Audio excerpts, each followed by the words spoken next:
hal-hal yang bisa menghapuskan dosa-dosa. Tapi yang dimaksud di sini tentu tidak semua dosa, karena dosa itu terbagi menjadi 3. Ada dosa yang disebut dengan dosa yang paling besar yang tidak mungkin diampuni, seperti kesyirikan. Itu tidak mungkin diampuni kecuali kalau dia bertobat. Karena itu berdasarkan nas Al-Quran, innallaha la yaghfiru an yushraka bihi wa yaghfiru ma duna dzalika liman yasha. Allah tidak akan mengampuni dosa orang yang menyekutukannya, dan Allah hanya mengampuni dosa selain itu. Yang kedua, ada dosa yang berkaitan dengan manusia, dan ini yang ditangguhkan ampunannya. Walaupun seseorang sudah meminta ampun kepada Allah Subhanahu wa taala, kalau belum mendapatkan keridhaan dan keikhlasan orang yang kita sakiti, kita zalimi, kita ambil haknya, kita rampas kehormatannya dan begitu seterusnya, maka Allah Subhanahu wa taala tidak akan mengampuninya sampai ada kerelaan orang yang dizaliminya.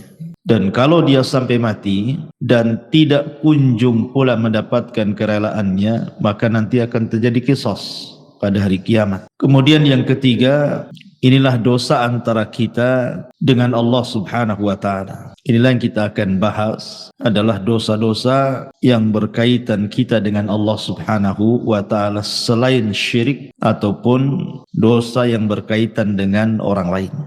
Banyak perkara-perkara sebenarnya yang hanya dengan melakukan amalan-amalan tertentu, maka Allah Subhanahu wa taala dengan sendirinya akan mengampuni dosa-dosa kita. Bahkan ada amalan-amalan itu yang kalau dilakukan itu, walaupun dosa kita sebanyak buih di lautan, maka Allah Subhanahu wa taala akan mengampuninya. Seperti apa contohnya? Nabi SAW bersabda dalam sebuah hadis yang dikeluarkan oleh Imam Muslim dan yang lainnya, ketika menyebutkan riwayat tentang dosa-dosa yang akan diampuni walaupun dosa itu sebanyak buih di lautan. Kata Nabi SAW, disebutkan dari Himran, dia mengatakan, falamma tawaddu'a Uthman qala wallahi la uhaddithannakum hadithan wallahi laula ayah fi kitabillahi ma haddatstukumuhu inni sami'tu Rasulullah sallallahu alaihi wasallam yaqul la yatawadda rajulun fayuhsinu wudu'ahu thumma yusalli salatan illa ghufira lahu ma bainahu wa bainas salati allati taliha. Qala Urwah al-ayah innal ladzina yaktumuna ma anzalna minal bayyinati wal huda ila qawlihi al-la'inun, rawahu Muslim. Dari Himran dia mengatakan, ketika Uthman ibn Affan radhiyallahu an, beliau melakukan wudu. Kemudian dia mengatakan, demi Allah, saya akan ceritakan kepada kalian sebuah hadis. Demi Allah, kalau bukan karena ayat dalam Al-Quran, tentu aku tidak akan ceritakan ini kepada kalian. Aku mendengar Nabi SAW bersabda, tidaklah seseorang berwudu, kemudian memperbaiki wudunya, kemudian salat. Maksudnya salat 2 rakaat wudu, kecuali akan diampuni antara dia dan jarak salat dia yang akan dilakukan setelahnya. Maka Urwah mengatakan yang dimaksud ayat oleh Uthman itu adalah sesungguhnya orang-orang yang menyembunyikan apa yang kami turunkan dari keterangan-keterangan dan petunjuk sampai kepada perkataannya, merekalah orang-orang yang akan dilaknat oleh Allah Subhanahu wa taala. Lihat bagaimana di sini Uthman ibn Affan radhiyallahu anhu menjelaskan bahwa wudu itu bisa menggugurkan dosa. Jadi tetesan-tetesan air wudu itu bisa menggugurkan dosa kita. Artinya bahwa hanya semata-mata kita berwudu itu sudah diteteskan dosa-dosa kita lewat air wudu tadi. Bahkan Nabi SAW juga mengatakan dalam riwayat Muslim dari Abi Hurairah radhiyallahu an, man sabbahallaha fi duburi kulli salatin 33 wa hamidallaha 33 wa kabbarallaha 33 fatilka 99 wa qama tamamul mi'ati la ilaha illallah wahdahu la syarika lah lahul mulk wa lahul hamdu wa huwa ala kulli syai'in qadir ghufirat khotoyahu wa in kanat mithla zabadil bahri. Jadi kalau seandainya wudu tadi Bu, itu sudah menggugurkan dosa. Semata-mata ibu wudu, itu bisa menggugurkan dosa tuh dari air-air wudu itu. Kemudian ibu melaksanakan sholat wajib. Setelah sholat wajib itu kan ada zikir Bu. Lihat bagaimana keutamaan zikir ba'da sholat itu. Barang siapa yang bertasbih setiap selesai sholat 33 kali. Maksudnya ucapan subhanallah. Kemudian mengucapkan alhamdulillah 33 kali. Kemudian mengucapkan takbir Allahu Akbar 33 kali. Maka jumlahnya 99 kali. Digenapkan dengan la ilaha illallah wahdahu la syarikalah lahul mulku wa lahul hamdu wa huwa ala kulli syai'in qadir. Kecuali akan dihapuskan kesalahannya walaupun sebanyak buih di lautan. Jadi jangan pernah meremehkan zikir setelah solat. Lihat bagaimana keutamaannya, luar biasa. Siapa yang bisa menghitung buih di lautan? Tidak ada. Tapi Nabi SAW mengatakan walaupun dosa kita seperti buih di lautan akan diampuni. Kemudian contoh yang lain dari Abu Hurairah radhiyallahu an, hadis ini disepakati Bukhari dan Muslim. Nabi SAW mengatakan man qala subhanallah wa bihamdi fi yaumin mi'ata marratin huttat khatayahu wa in kanat mithla zabadil bahri. Siapa yang melazimkan ucapan subhanallah wa bihamdi, kan mudah Bu ya, subhanallah wa bihamdi, sekali dengar saja hafal tuh. Fi yaumin mi'ata marrah, dalam satu hari itu 100 kali. Pamannya ibu bagilah, pagi berapa kali, siang berapa kali, sore berapa kali, malam berapa kali, pokoknya 100 kali dalam sehari. Tapi lihat pahalanya. Maka akan dihapuskan kesalahannya walaupun seperti buih di lautan. Subhanallah. Hanya mengucapkan subhanallah wa bihamdi 100 kali, itu sudah menghapuskan kesalahan kita walaupun sejumlah buih di lautan. Atau contoh yang lainnya, hadis dari Abi Hurairah yang dikeluarkan oleh Imam An-Nasai dan Ibnu Hibban dalam sahihnya, man qala hina ya'wi ila firashihi la ilaha illallah wahdahu la syarikalah lahul mulku wa lahul hamdu wa huwa ala kulli syai'in qadir la haula wa la quwwata illa billahil aliyyil azim subhanallah walhamdulillah wa la ilaha illallah Allahu akbar ghufirat lahu dhunubuhu aw khatayahu wa in kanat mithla zabadil bahri. Siapa yang menuju pembaringannya sebelum tidur, maksudnya ibu baca la ilaha illallah wahdahu la syarikalah, tidak ada sembahan yang berhak disembah kecuali Allah, dialah semata yang tidak ada sekutu baginya. Lahul mulku wa lahul hamdu, baginya kerajaan, baginya pujian. Wa huwa ala kulli syai'in qadir, dan dia atas segala sesuatu maha mampu. La haula wa la quwata illa billahil aliyyil azim, tidak ada daya dan kekuatan kecuali milik Allah yang maha tinggi lagi maha agung. Subhanallah, maha suci Allah. Walhamdulillah, segala puji hanya milik Allah. Wa la ilaha illallah, tidak ada sembahan yang berhak disembah kecuali Allah. Wallahu akbar, dan Allah maha besar, kecuali akan diampuni dosanya atau kesalahannya walaupun kesalahan ibu itu sejumlah buih yang ada di lautan. Hanya membaca satu kali ini saja loh sebelum tidur.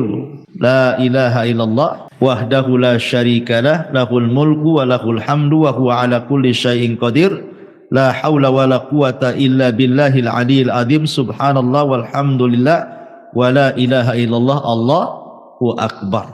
Cukup menghapuskan kesalahan kita walaupun sejumlah buih yang ada di lautan. Subhanallah Bu ya. Lihat, sebenarnya amalan-amalan zikir seperti ini itu kan bisa kita lakukan, karena zikir itu bisa dilakukan anak kecil bisa melakukannya, orang remaja bisa melakukannya, orang dewasa bisa melakukannya, orang tua bisa melakukannya, laki-laki bisa, perempuan bisa, kapanpun bisa. Tidak harus mengeluarkan modal, yang penting dihafal, dibaca. Tapi lihat pahalanya, menunjukkan bahwa zikir itu amalan yang luar biasa. Salah satu penyebab dosa-dosa kita diampuni adalah dengan cara berzikir. Baik berzikir yang sudah ditetapkan seperti setelah sholat yang saya tadi sebutkan, ataupun sebelum tidur, ataupun zikir umum tadi, membaca subhanallah wa bihamdi 100 kali. Tapi itu sudah cukup tuh menghapuskan dosa kita walaupun sejumlah buih di lautan. Luar biasa. Sebenarnya Islam itu mudah gitu ya. Cuman kita saja yang kadang-kadang sulit untuk atau malas untuk melakukannya. Zikir kan beda Bu dengan sholat. Harus ke masjid kalau laki-laki. Harus ada gerakan walaupun ibu di rumah. Zakat harus pakai harta. Haji apalagi capek-capek. Zikirnya hanya ngomong saja. Itu saja kadang-kadang malas kita berzikir. Tapi kita akan sebutkan beberapa amalan yang bisa menghapuskan banyak dosa.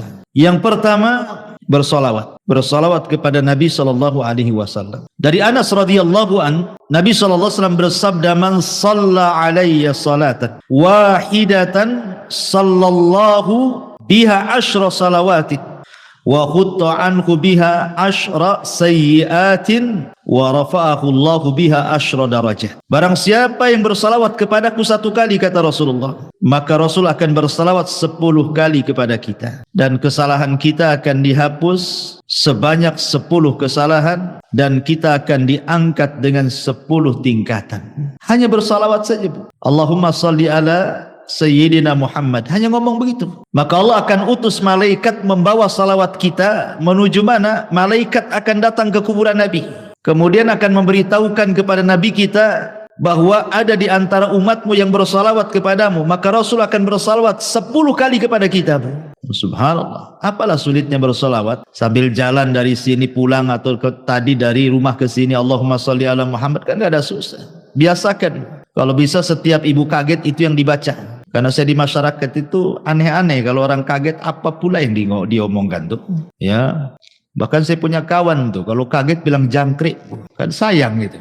Kaget saja jangkrik katanya, ya Allah kan. Apa susahnya Allahumma sholli ala Muhammad daripada jangkrik yang disebut. Ya, jadi salawat itu satu kali sudah menghapuskan 10 kesalahan dari kita, mengangkat lagi 10 derajat dari kita. Rasul pula bersalawat 10 kali kepada kita. Ini yang pertama. Yang kedua adalah al-istighfar. Astagfirullah, astagfirullah, kan itu Bu ya. Kan mudah itu istighfar, sambil sini jalan pulang itu kan bisa astagfirullah, astagfirullah gitu ya. Disebutkan dalam sebuah hadis, Nabi SAW mengatakan, "Man lazimal istighfar ja'alallahu min kulli dzikin faraja." Siapa yang melazimkan baca istighfar, maka Allah akan jadikan kesulitannya lapang. Bahkan Allah Subhanahu wa taala berfirman, "Wa man ya'mal su'an aw yadlim nafsah thumma yastaghfirillaha yajidillah ghafurar rahima." Siapa yang melakukan kesalahan dan mendolimi dirinya kemudian dia memperbanyak istighfar, maka Allah Subhanahu wa taala akan mengampuni dosanya, karena dia zat yang maha pengampun lagi maha penyayang. Dan lebih khusus lagi Rasul mengatakan, "Man istaghfarallaha fi duburi kulli salatin thalatha marrat faqala astaghfirullah alladzi la ilaha illahu al-hayyul qayyum wa atubu ilaihi ghufira lahu wa in kana qad farra minaz zahfi."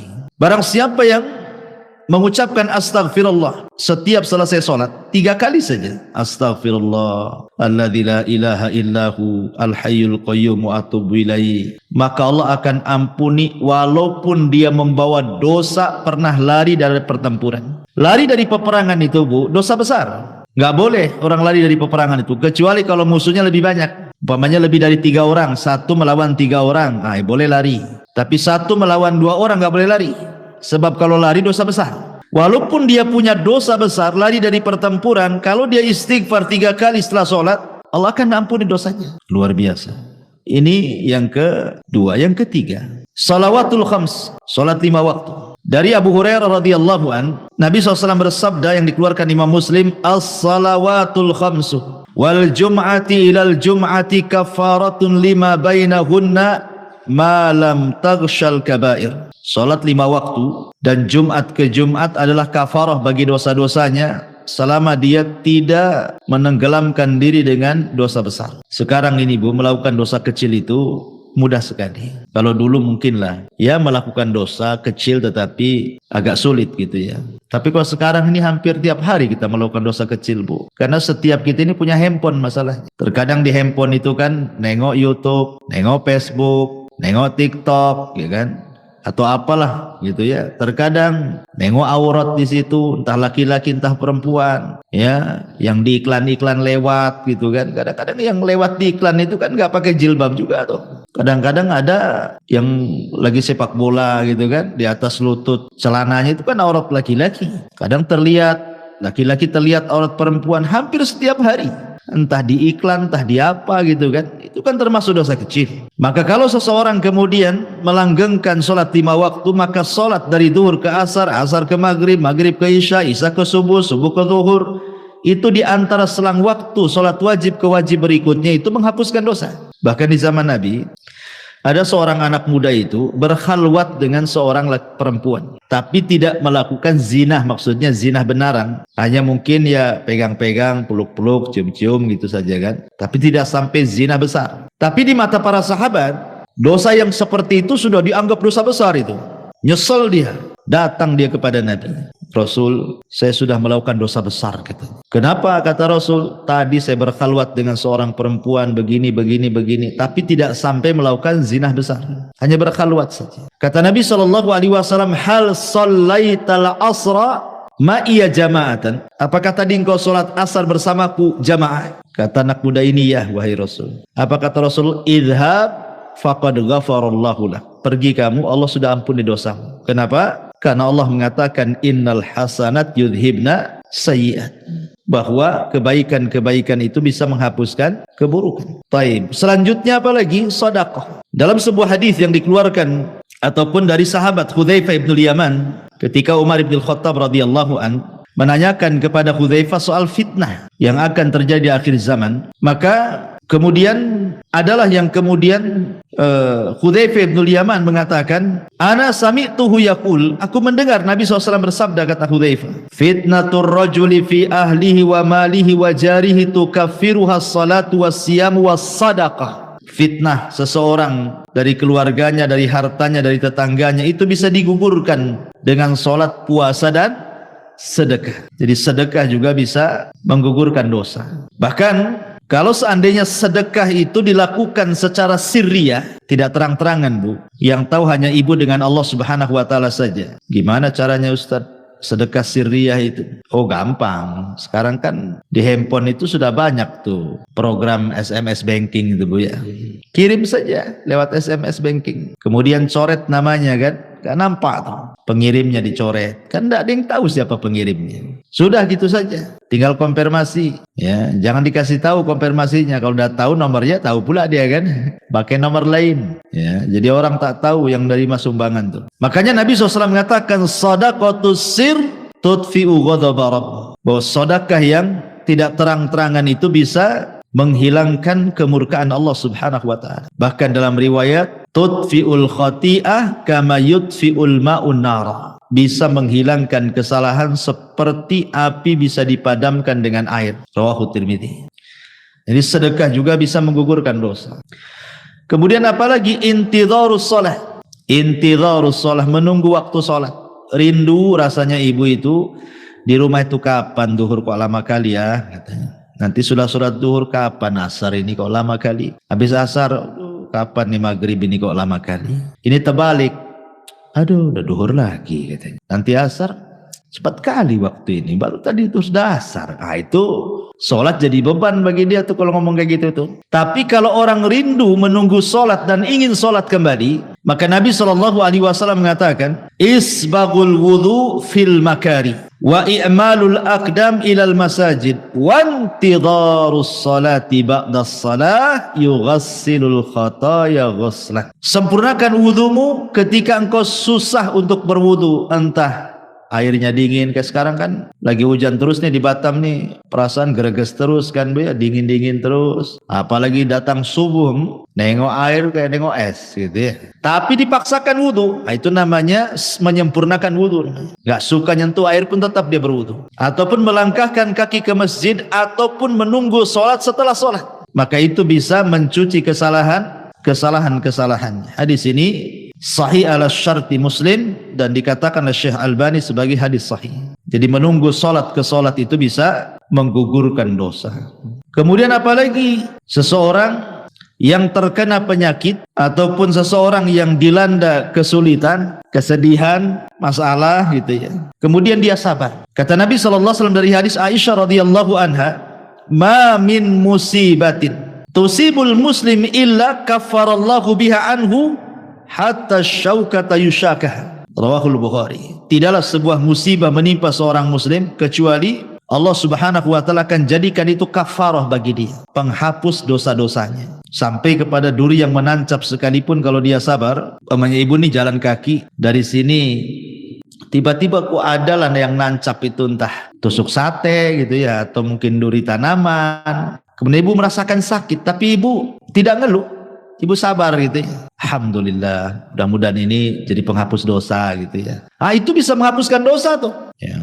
Tapi jangan ditusukkan, ambil peniti, tusukkan pula kan itu. Itu sengaja ditusuk-tusukkan. Tak boleh itu menyakiti badan, karena badan ini milik Allah. Dari ujung rambut sampai kaki itu milik Allah, tidak boleh disakiti. Kalau kita disakiti oleh diri sendiri, sengaja ambil peniti dicolokkan gitu ya ke badan kita, berdosa kita. Karena badan ini amanah Allah, milik Allah semuanya, harus dijaga ya. Kemudian juga mengucapkan alhamdulillah setelah makan, Bu. Ibu makan nih, makan apa saja, entah makan nasi, entah makan bakso, entah makan mie, entah makan apa sajalah ya. Yang penting setelah makan, ibu mengucapkan alhamdulillah. Man akala ta'aman thumma qala alhamdulillah. Barang siapa yang mengucapkan alhamdulillah setelah dia makan, maka ghufira lahu ma taqaddama min dzambi wa ma ta'akhkhar. Dia akan dihapuskan dosa-dosanya yang telah dan yang berlalu. Subhanallah. Hanya mengucapkan alhamdulillah saja habis makan, Bu, itu sudah bisa menghapuskan dosa, kan luar biasa. Apalah susahnya alhamdulillah habis makan ya. Kemudian juga ketika sholat, Bu, ketika amin, ketika imam mengatakan ghairil maghdubi alaihim waladdallin, amin ya gitu ya. Ketika imam mengatakan amin, kita juga ikut tuh amin. Artinya aminnya imam dengan aminnya makmum itu harus sama. Jangan imam dulu baru makmum, tidak. Dengar imam waladzalin saja, langsung ibu amin. Jadi aminnya ibu dengan aminnya imam itu sama. Maka kata Nabi SAW, idza ammanal imam fa'amin fa'amminu fa innahu man wafaqa ta'minahu ta'minal malaikati ghufira lahu ma taqaddama min dzambi. Ya, apabila imam mengucapkan amin, maka aminlah. Maka barang siapa yang cocok antara tak aminnya ia dengan aminnya makmum, setara gitu ya, sama-sama, kemudian bertepatan pula dengan aminnya malaikat, maka akan diampuni dosa-dosanya. Coba ngucapin amin saja loh, diampuni dosanya. Luar biasa ya. Tapi yang benar, jangan kayak anak-anak amin yang kayak gitu ya. Jadi harus ada wazannya amin itu. Amin itu dibaca dua wazan, Bu. Bisa menggunakan wazan fa'ilun ya, atau fa'ilun. Dibaca amin atau amin. Nah, dua bacaan, Bu. Amin itu dua bacaan. Ala wazni fa'ilun atau fa'ilun gitu ya. Bisa dibaca amin ataupun amin. Nah, dua-duanya boleh. Karena arti amin itu artinya ya Allah kabulkan doaku. Allahumma istajibli, itu arti amin itu. Jadi jangan main-main dengan amin itu, karena amin itu meminta kepada Allah agar doa kita dikabulkan dalam sholat. Kemudian juga amalan yang lain adalah al-masyu ilal masajid, melangkah ke masjid. Itu pun termasuk yang bisa menggugurkan dosa. Seperti hadis yang tadi saya baca, isbagul wudu alal makarih wa kathrutul khuta ila al masajid ghufira lahu ma taqaddama min dzambi. Kemudian juga yang selanjutnya, bagi laki-laki al-muhafadzati ala salatil jum'ah, yang menjaga salat Jumat. Karena Rasul mengatakan al-jum'atu ila al-jum'ati kafaratun lima bainahuma. Subhanallah. Jadi kalau seorang laki-laki melaksanakan Jumat nih, pemain Jumat ini, betul-betul dia melaksanakan Jumat. Kemudian nanti ketemu Jumat minggu depan tuh, Bu, antara Jumat sekarang dengan Jumat minggu depan itu dosa kita sudah diampuni tuh. Ya, makanya ibu dorong suami itu, jangan malas-malas ke masjid untuk sholat Jumat kalau datang Jumatan itu. Cepatlah bang ke masjid biar dapat unta. Nanti kalau terakhir nggak dapat tuh telur ayam pun tidak dapat gitu ya. Kemudian juga yang bisa menghapuskan dosa adalah kafaratul majlis, Bu. Ingat, Ibu ya, kafaratul majlis itu penting, Bu. Ibu umpamanya datang ke arisan atau mungkin datang ke kondangan, atau ibu main ke rumah kawan, entah berdua, entah bertiga, entah berempat, ngobrol lah ibu di situ sambil makan rujak, ya kan? Nanti Bu setelah pulang, Bu setelah selesai mau balik nih Bu ya, jangan lupa Bu baca kafaratul majlis. Subhanakallahumma bihamdika asyhadu an la ilaha illa anta astaghfiruka wa atubu ilaik. Kata kawannya, kayak ustad aja katanya. Dia habis ngaji ya. Bukan kafaratul majlis, bukan penutup kajian. Kafaratul majlis itu penutup majlis. Kenapa Bu disarankan membaca kafaratul majlis? Yang namanya orang ngobrol bertiga, berempat, apalagi orang rame Bu, terkadang adalah yang keseleo ngomong tuh. Entah keseleo akhirnya bicarakan orang, entah terlalu kasar nyinggung orang yang ada di situ. Coba bayangkan coba, ibu datang ke rumah kawan tak ada dosa. Tahu-tahu ngobrol di situ jadi punya dosa. Akhirnya apa? Gibain orang, atau mungkin tersinggunglah orang yang ada di situ dengan ucapan ibu gitu ya. Atau dengan intonasi ibu disangka ibu marah, jadi orang nggak enak kan? Nah, supaya hilang dosa-dosa di majelis itu Bu, pulang tak bawa dosa, berangkat tak bawa dosa, gitu maksudnya. Supaya pulang pergi itu betul-betul tak bawa dosa. Jangan pula berangkat tak bawa dosa, pulang pula bawa dosa. Nah, itu pentingnya kafaratul majelis. Kemudian juga ibu kalau dengar azan Bu, kan di situ apa namanya ada doa. Ya, doa apabila ibu mendengar suara muazzin. Kata Nabi SAW, biasakan kalau umpamanya ibu kan setelah membaca kata Rasul kalau muazzin bilang Allahu Akbar ya kita Allahu Akbar kan itu ya. Sampai kepada hayya ala taini ya, hayya ala shalah ya al falah kan tidak sama tuh jawabannya. Ibu membaca la haula wala quwata illa billah. Habis itu kemudian membaca doa azan kan, Allahumma rabba hadhihi da'wati tamah sampai selesai. Selepas itu ibu membaca asyhadu an la ilaha illallah wahdahu la syarikalah wa anna muhammadan abduhu wa rasuluhu raditu billahi rabbah wa bi muhammadin rasulah wa bil islami dina ghufira lahu min dzambihi. Kalau ibu membaca selepas mendengar azan asyhadu an la ilaha illallah wahdahu la syarikalah wa anna muhammadan abduhu wa rasuluhu raditu billahi rabba wa bi muhammadin nabiyya atau rasula wa bil islami dina, maka akan diampuni dosa-dosanya. Coba hanya ngomong begitu saja diampuni dosa-dosanya ya. Kemudian juga at-tasamuh wal af, at-tasamuh wal af, memaafkan orang dan berlapang dada dari orang. Karena dalam sebuah ayat surah Al-Imran ayat 133 sampai 134 Allah mengatakan wasari'u ila maghfiratin mir rabbikum wa jannatin arduhas samawati wal ardu uiddat lil muttaqin. Bersegeralah kalian kepada keampunan Rabb kalian, karena sorga seluas langit dan bumi diperuntukkan untuk orang-orang yang bertakwa. Siapa orang yang bertakwa di sini?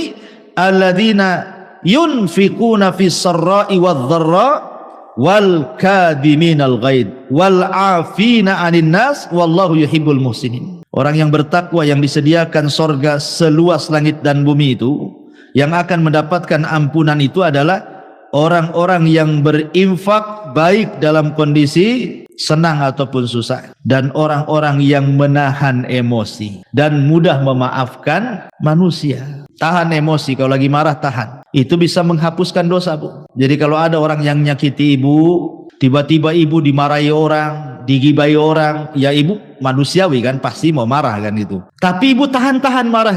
Ketika ibu menahan marah itulah dosa ibu diampuni itu. Apalagi sampai memaafkan, kasih uzur. Ah sudahlah, saya maafkan, memang dia gitu sih, biasalah dia gitu. Dimudahkan itu ya, disederhanakan masalah Bu. Jangan dibesar-besarkan, nanti jadi tengkar. Itu saja bisa menghapuskan dosa.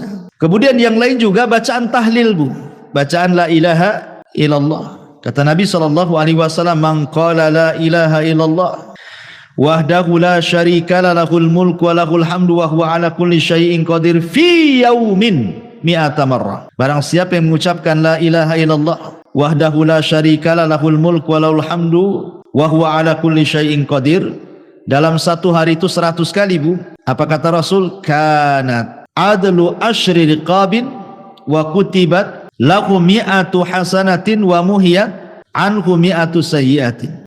Maka sebanding dengan memerdekakan 10 budak, akan dicatat 100 kebaikan, akan dihapus 100 kesalahan.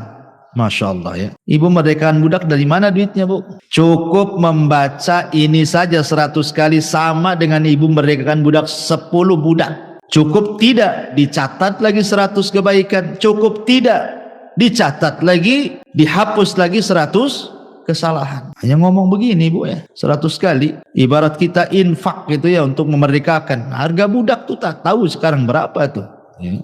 Tapi cukup membaca ini 100 kali saja sudah sama dengan memerdekakan 10 budak. 100 kesalahan dihapus, 100 kebaikan dicatat. Subhanallah. Termasuk juga, Bu, salatul rakaataini, salat 2 rakaat apabila ibu melakukan dosa. Ibu habis gibah nih di tetangga nih, lama pula gibahnya setengah hari, baru balik, aduh mak, tadi saya sudah gibahi orang nih, nantilah, langsung ibu telepon sama yang digibahi itu, saya minta maaf loh, tadi saya yang gibahi anti loh, minta maaf ya. Habis itu ngomong sama kawan-kawannya yang satu majelis tuh, saya nggak ikut-ikut loh katanya. Nah, ibu langsung sholat 2 rakaat tuh, sholat tobat namanya ya.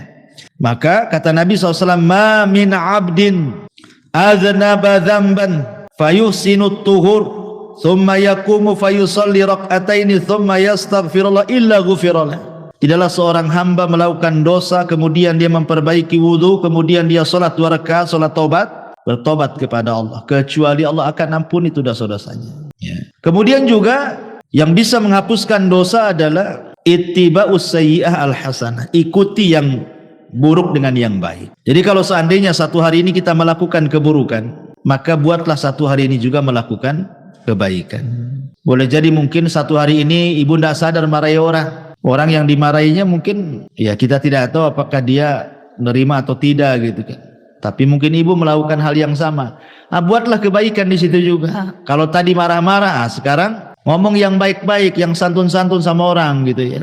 Jadi imbangi itu keburukan dengan kebaikan. Sebagaimana yang sering saya katakan, kalau ibu melakukan dosa yang tidak terang-terangan dalam satu hari ini 2 kali, maka lakukan juga amalan yang baik yang tidak terang-terangan 2 kali juga, supaya bisa menghapus kesalahan tadi. Karena Rasul yang mengatakan wa atbi'is sayyi'atal hasanata tamhuha, ikutilah yang buruk dengan yang baik. Yang baik itu pasti mengalahkan yang buruk. Innal hasanat yudhibnas sayyi'at, karena kebaikan itu bisa menghilangkan keburukan. Termasuk juga orang-orang yang mati syahid, orang-orang yang terlibat dalam perang gitu ya. Karena Rasul yang mengatakan Allah akan mengampuni dosa orang yang mati syahid apapun dosanya kecuali utang. Kecuali kalau dia punya utang lain, kata Rasul. Termasuk juga at-taubatus shadiqah, bertobat betul-betul sebelum matahari terbit dari barat ataupun sebelum nyawa di kerongkongan. Nah, itu bisa menghapuskan dosa. Termasuk juga puasa. Pertama puasa Asyura, puasa di bulan Muharram, tanggal 10 bulan Muharram. Kata Rasul, yukaffiru sanatal madiyah, menghapuskan dosa 1 tahun ke belakang, rawahu Muslim. Ataupun puasa Arafah tanggal 9 bulan Dzulhijjah umpamanya ya. Rasul mengatakan yukaffiru sayyi'atal madiyatal baqiyah. Kalau puasa tanggal 9 Dzulhijjah ini lebih hebat lagi pahalanya, dihapuskan kesalahannya setahun ke belakang dan setahun ke depan, luar biasa. Ataupun puasa bulan Ramadan. Nah, itu kalau Ramadan jelas-jelas Bu ya, puasanya, sholat malamnya, Lailatul Qadarnya, itu menghapuskan dosa semua tuh. Kata Nabi SAW, man shoma Ramadanan, wa fi riwayatin man qama Ramadanan, wa fi riwayatin man qama Lailatul Qadrin imanan wa ihtisaban ghufira lahu ma taqaddama min dambi. Barang siapa yang puasa di bulan Ramadan, dalam riwayat barang siapa yang salat malam di bulan Ramadan, dalam riwayat yang lain barang siapa yang mendirikan Lailatul Qadar penuh iman dan mengharap pahala, maka Allah akan ampuni dosa-dosanya. Ini juga perkara-perkara yang bisa menghapuskan dosa, termasuk haji dan umroh kalau ibu punya uang. Karena Nabi SAW yang mengatakan man hajja lillahi falam yarfus walam yafsuq raja'a ka yaumin waladathu ummuhu. Siapa yang haji karena Allah Bu, bukan karena manusia, dia tidak mengeluarkan kata-kata kotor selama haji, tidak melakukan kemungkaran selama haji, kefasikan, kecuali pulang Bu seperti anak bayi Anak bayi kan nggak punya dosa, Bu. Nah, itulah keutamaan orang haji. Pulang saja nggak punya dosa dia.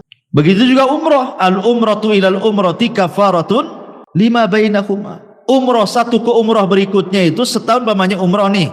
Tahun ini umroh, tahun depan umroh lagi. Setahun itu dihapuskan dosa-dosanya dari umroh ke umroh. Subhanallah ya. Maka ini kesempatan bagi orang-orang kaya nih. Kalau memang punya uang berangkat. Ya. Karena ini salah satu yang bisa menggugurkan dosa. Tentu yang paling besar dari semuanya, dari semua yang saya jelaskan dari awal sampai akhir tadi, yang paling besar yang bisa menghapuskan dosa adalah at-tauhid. Ya. Tidak menyekutukan Allah, tidak menyekutukan Allah dan beriman kepada dan beramal soleh. Tauhid, tauhid ini penting. Kemudian juga amal soleh secara umum, apapun amal solehnya. Sebagaimana Allah mengatakan dalam surah Al-Ankabut ayat 7, walladzina amanu wa amilus solihat lanukaffiranna anhum sayyiatihim. Orang-orang yang beriman dan beramal saleh, sungguh kami akan menggugurkan kesalahan-kesalahan mereka, termasuk berusaha menjauhi dosa-dosa besar. Dalam surah An-Nisa 31 Allah mengatakan in tajtanibu kabaira ma tunhauna anhu nukaffiru ankum sayyiatikum. Jika kalian menjauhi dosa-dosa besar, syirik, zina, minum khamar dan begitu seterusnya, apa yang telah dilarang, maka kami akan gugurkan dari kalian kesalahan kalian. Termasuk juga berusaha menjadi orang yang takwa, menjalankan perintah, menjauhi larangan gitu ya. Karena Allah mengatakan wa man yattaqillaha yukaffir anhu sayyiatihi.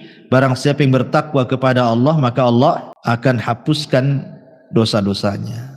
Dan juga penting taubah as-sadiqah, betul-betul bertobat dengan taubat yang jujur.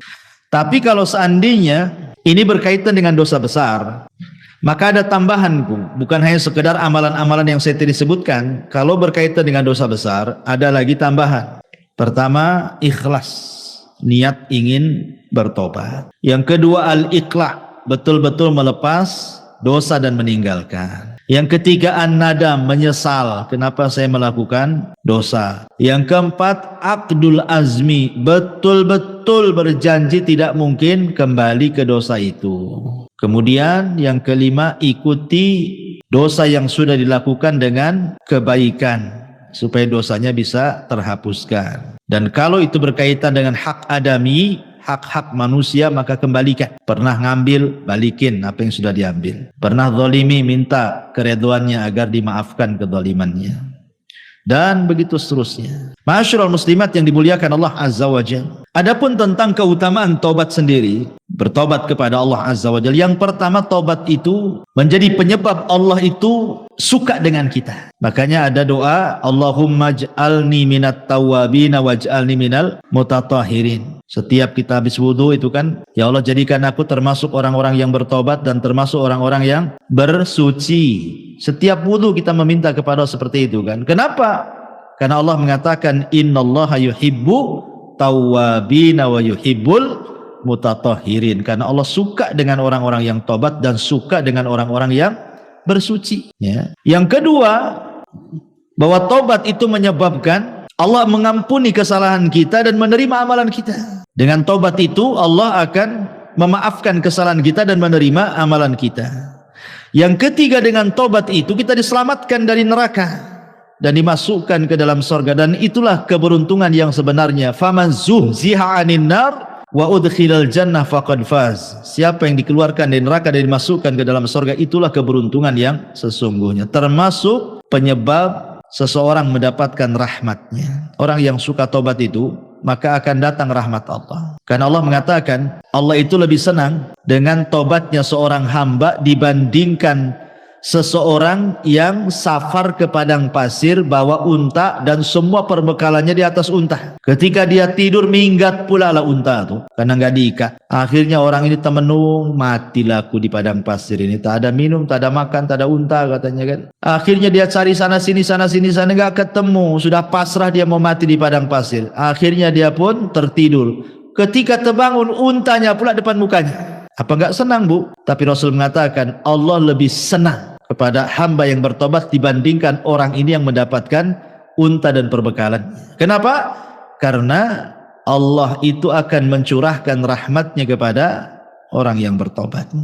Termasuk tobat juga adalah sebab mendapatkan pahala besar, dan termasuk tobat juga adalah mendapatkan banyak kebaikan setelah keburukan yang dilakukannya. Baik, ma'asyiral muslimat yang dimuliakan Allah Subhanahu wa taala, intinya bahwa seorang hamba itu tidak boleh bosan untuk mencari rahmat Allah Subhanahu wa taala. Karena walaupun malaikat itu hamba yang tidak pernah bermaksiat kan, Bu. Tapi Adam itu adalah makhluk yang bermaksiat. Tetapi Allah Subhanahu wa taala muliakan Adam dibandingkan malaikat kan, Bu. Adam bermaksiat, kemudian bertobat. Malaikat bertobat terus tak pernah maksiat. Tapi Allah muliakan Adam. Kenapa? Perhatikan hadis Nabi sallallahu alaihi wasallam.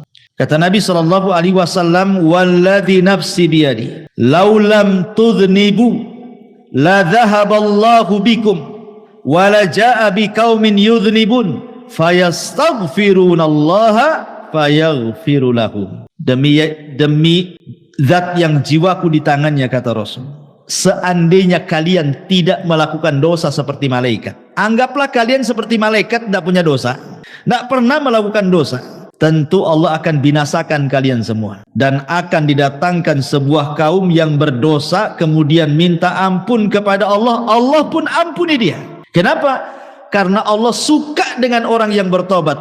Lah macam mana orang bertobat kalau tak punya dosa? Kan bertobat tuh karena punya dosa, kemudian dia bertobat. Allah suka tuh dengan orang yang bertobat. Tapi jangan disengaja buat dosa, nanti tak sempat pula bertobat. Ya. Jadi maksudnya di sini adalah lihat bagaimana keutamaan orang yang bertobat kan. Karena memang Allah Subhanahu wa taala sudah memang melekatkan kepada anak Adam itu pasti berbuat dosa. Kullu bani Adam khatta'un wa khairul khatta'ina tawwabun, kan itu. Setiap anak Adam itu pasti dosa, pasti melakukan dosa. Kalau ada ibu yang mengatakan saya tidak pernah berbuat dosa, kadzabti, dusta ibu ini. Dustakan orang yang mengatakan saya tidak pernah berbuat dosa. Karena dosa itu macam-macam. Tetapi sebaik-baik orang yang melakukan dosa, tobat. Ya, bertobat kepada Allah Subhanahu wa taala. Ma'asyiral muslimat yang dimuliakan Allah Azza wa Jalla, yang jelas bahwa ingat, sebesar apapun dosa kita, walaupun sampai membumbung ke langit sekalipun, sampai ke awan lah dosa kita itu saking banyaknya. Kalau kita datang betul-betul menghadap Allah ingin bertobat, apa dalam hadis qudsi itu? Allah katakan, ya ibadi, lau dhunubuka ananas sama, thumma astaghfartani ghafartu laka ala ma kana minka wala ubali. Hei anak Adam, sekalipun dosamu melambung sampai ke langit, kata Allah, tapi kau datang kepadaku dengan ikhlas ingin bertobat, ku ampuni, aku enggak peduli, kata Allah. Lihat bagaimana luasnya rahmat Allah Subhanahu wa taala. Sampai Amr bin As ini kan, Bu, seorang sahabat, dia baru masuk Islam setelah 20 tahun. Dia sama dengan Khalid bin Walid tuh, 20 tahun baru masuk Islam. Setelah lewat Islam 20 tahun baru masuk Islam tuh. Khalid bin Walid, Amr bin As, dan ada satu kawannya itu, 3 orang. Khalid bin Walid langsung masuk Islam, berbaiat kepada Rasul. Amr bin As pula ragu-ragu. Kata Rasul, kenapa kau ragu-ragu, wahai Amr? Apakah kau ragu-ragu dengan agamaku? Kata Rasul, kata Amr, bukan itu wahai Rasul. Aku ingin masuk Islam tapi ada syaratnya, kata Amr. Kata Rasul, apa syaratnya?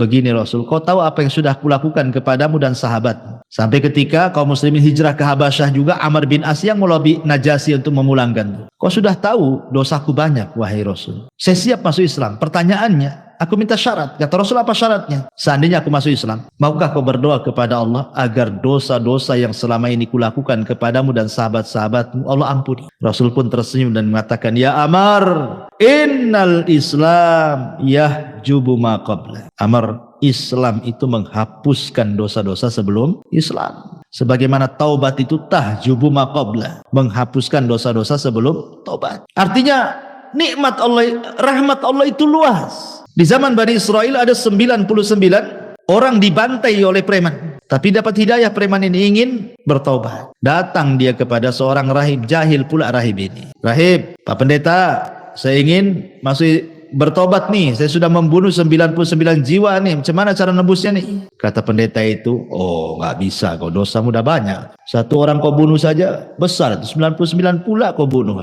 tak bisa, nggak ada tobat bagimu.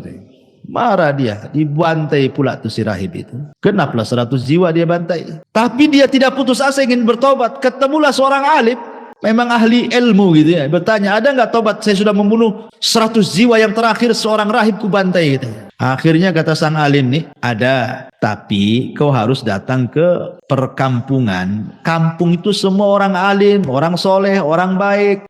Kau gabunglah dengan mereka. Mudah-mudahan Allah berikan rahmat kau di sana. Menunjukkan apa? Lingkungan itu mempengaruhi tobat. Ya, berangkat dia di tengah jalan, entah berantah, mati pula dia, entah jatuh, entah apa, mati dia. Belum sampai ke kampung yang dituju, datang malaikat azab mau ngambil ruhnya. Dia pantas masuk neraka katanya. Datang pula malaikat rahmat, bukan, dia ahli sorga karena sudah ada niat tobat. Kata malaikat azab, tidak bisa, dia sudah membunuh 100 jiwa, yang terakhir itu pendeta dibunuh dia katanya. Akhirnya rebutanlah ruhnya malaikat azab dan rahmat ini. Akhirnya Allah mengutus apa? Malaikat hakim. Kata malaikat hakim pemutus ini, tunggu dulu, jangan diputuskan apakah dia termasuk ahli nar atau ahli jannah katanya. Kita ukur dulu antara kematian dia jaraknya dengan kampung yang dituju, dengan kematian dia kepada orang yang bertanya. Kalau dekat kepada yang bertanya, masukkan dia ke neraka. Kalau dekat ke kampung yang dituju, masukkan dia ke sorga. Sebenarnya disebutkan dalam riwayat itu, dia itu baru keluar dari orang yang bertanya. Artinya desa yang dituju masih jauh itu sebenarnya. Tapi karena Allah luas rahmatnya, dilipatlah bumi itu sama Allah. Akhirnya didekatkan ke kampung itu. Padahal sebenarnya dekat ke yang ditanya karena baru keluar dari orang yang bertanya itu. Tapi karena rahmat Allah itu luas, dilipat bumi sama Allah, didekatkan ke kampung yang akan dituju bertobat, Bu.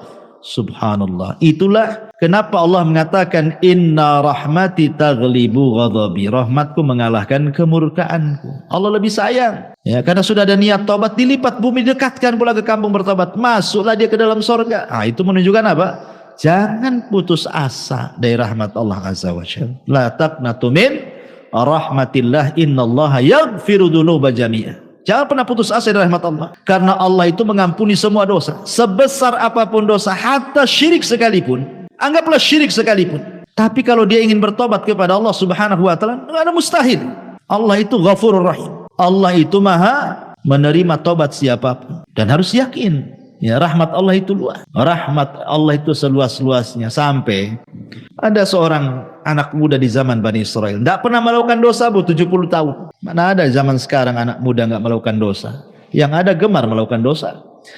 Jadi ada anak muda di zaman Bani Israel itu 70 tahun dia tak berbuat dosa, Bu. Meninggal dia, berdiri di pintu sorga. Kata Allah, masuk kau ke dalam sorga dengan rahmatku. Kata anak muda itu, enggak mau saya ingin masuk sorga dengan amalanku, katanya. Kata Allah, masuk kau ke dalam sorga dengan rahmatku. Tidak, saya tidak akan masuk sorga dengan rahmatmu, tapi saya ingin masuk sorga dengan amalan. Kalau memang aku pernah berbuat dosa, kemudian kau ampuni dosaku, kau masukkan aku ke sorga dengan rahmatmu, wajar. Aku loh tidak pernah berbuat dosa, masa dengan rahmatmu aku masuk sorga? Aku ingin masuk sorga dengan amalanku, katanya. Kata Allah, baik, hitung berapa amalmu. Dihitunglah amalannya. Rupanya setelah dihitung amalannya tidak sebandinglah dengan satu nikmat Allah yang Allah berikan kepadanya berupa penglihatan. Takut dia tak masuk sorga. Akhir mengatakan, ya Rabb, sudahlah, nggak apa-apa, masukkan aku ke sorga dengan rahmatmu saja, katanya. Nah, lihat. Jadi rahmat Allah itu luas. Jangan stres. Banyak orang yang stres gara-gara pernah melakukan dosa, ingin tobat, kayaknya Allah sudah tutup pintu tobat. Enggak, Allah itu beda dengan manusia. Kalau manusia, kita sakiti, kita jengkeli, ya kan, Bu? Kemudian kita datang ke rumahnya, ngetuk pintu, tadi buka-buka sama dia. Tapi kalau Allah berbeda.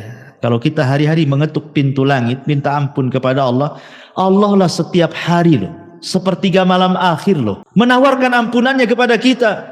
Hei hamba-hambaku, kata Allah, man yad'uni fa astajibalah, wa man yas'aluni fa utiya, wa man yastaghfiruni fa aghfirullah. Siapa yang berdoa aku kabulkan, siapa yang minta aku kasih, siapa yang minta ampun ku ampuni. Tiap malam, tiap sepertiga malam Allah mengatakan seperti itu. Ada kesempatan setiap hari. Dan hebatnya Allah itu, Bu, salah satu di antara sifat Allah itu atau nama-nama Allah itu ada sitir. Allah itu memiliki sifat sitir. Sitir itu apa, Bu? Menutup aib kita. Kita melakukan dosa di malam hari, Allah tutup pula aib kita di siang hari. Kita melakukan dosa di siang hari, Allah tutup aib kita di malam hari. Kurang apa Allah itu coba? Sudah kita berbuat dosa kepada Allah, Dia pula tutupi aib kita. Karena mulianya manusia itu karena ditutup aibnya sebenarnya. Coba kalau seandainya orang itu dibongkar aibnya, Bu, nggak ada orang menghormati orang itu, pasti meletakkan pasir semua di atas kepalanya. Imam Ahmad saja ngomong begitu. Ketika murid-muridnya datang kepada Imam Ahmad lagi belanja tuh di pasar tuh. Kata murid-muridnya, "Ya Imam, biar kami bawa barang-barangmu ke rumah. Kau jalan kaki saja. Kau kan guru kami," katanya. Kata Imam Ahmad, "Enak saja kau ini," katanya.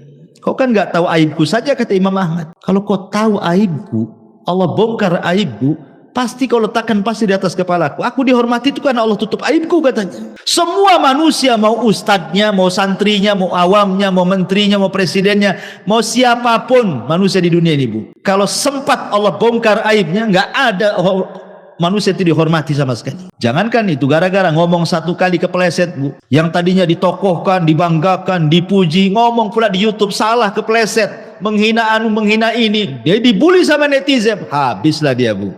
Itu baru kepleset satu tuh, sudah dihabiskan nih, nggak dihormati lagi, dicaci maki yang ada itu sama netizen. Gimana kalau satu umur dia betul-betul ditampakkan aibnya? Ya Allah ya Rabb, tidak ada manusia yang mulia di hadapan manusia.